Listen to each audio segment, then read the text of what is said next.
Exercise is as much of a vital necessity for man as air, water, and food, in the sense that no man who does not take exercise regularly can be perfectly healthy. By exercise, we do not mean merely walking or games like hockey, football, and cricket. We include under the term all physical and mental activity. Exercise, even as food, is an essential to the mind as to the body. The mind is much weakened by want of exercise as the body, and a feeble mind is indeed a form of disease. An athlete, for instance, who is an expert in wrestling cannot be regarded as a really healthy man unless his mind is equally efficient. As already explained, a sound mind in a sound body alone constitutes true health. Which then are those exercises which keep the body and the mind equally efficient? Indeed, nature has so arranged it that we can be engaged in physical as well as mental work at the same time. The vast majority of men on earth live by field labor. The farmer has to do strenuous bodily exercise at any cost, for he has to work for 8 or 10 hours or sometimes even more in order to earn his bread and clothing. And efficient labor is impossible unless the mind is also in good condition. He has to attend to all the many details of cultivation. He must have a good knowledge of soils and seasons, and perhaps also of the movements of the sun, the moon, and the stars. Even the ablest men will be beaten by the farmer in these matters. He knows the state of his immediate surroundings thoroughly well. He can find the directions by looking at the stars in the night and tell a great many things from the ways of birds and beasts. He knows, for instance, that rain is about to fall when a particular class of birds gather together and begin to make noise. He knows as much of the earth and the sky as is necessary for his work. As he has to bring up his children, he must know something of Dharma Shastra. Since he lives under the broad open sky, he easily realizes the greatness of God. Of course, all men cannot be farmers, nor is this book written for them. We have, however, described the life of the farmer as we are convinced that is the natural life for man. To the extent to which we deviate from these natural conditions must we suffer in health. From the farmer's life, we learn that we should work for at least 8 hours a day, and it should involve mental work as well. Merchants and others leading a sedentary life have indeed to do some mental work, but their work is too one-sided and too inadequate to be called exercise.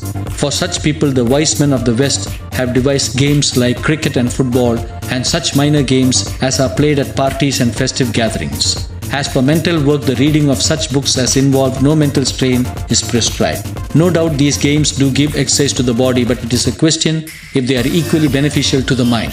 How many of the best players of football and cricket are men of superior mental powers? What have we seen of the mental equipment of those Indian princes who have earned a distinction as players? On the other hand, how many of the ablest men care to play these games? We can affirm from our experience that there are very few players among those who are gifted with great mental powers. The people of England are extremely fond of games, but their own poet Kipling speaks very disparagingly of the mental capacity of the players. Here in India, however, we have chosen quite a different path.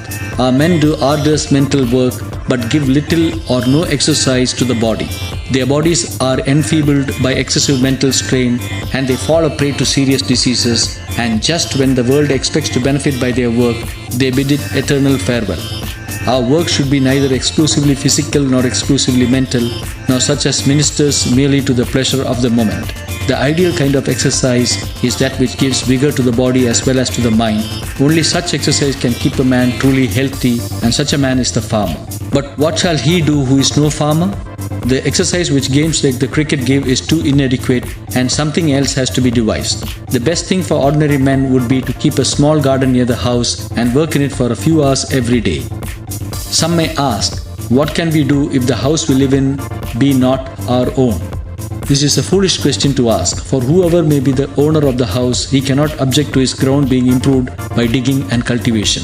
And we shall have the satisfaction of feeling that we have helped to keep somebody else's ground neat and clean.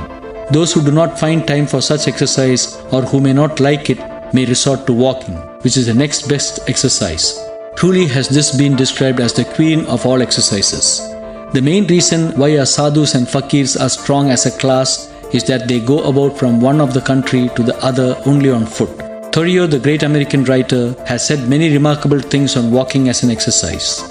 He says that the writings of those who keep indoors and never go out into the open air will be as weak as their bodies. Referring to his own experience, he says that all his best works were written when he was walking the most. He was such an invertebrate walker that 4 or 5 hours a day was quite an ordinary thing for him. Our passion for exercise should become so strong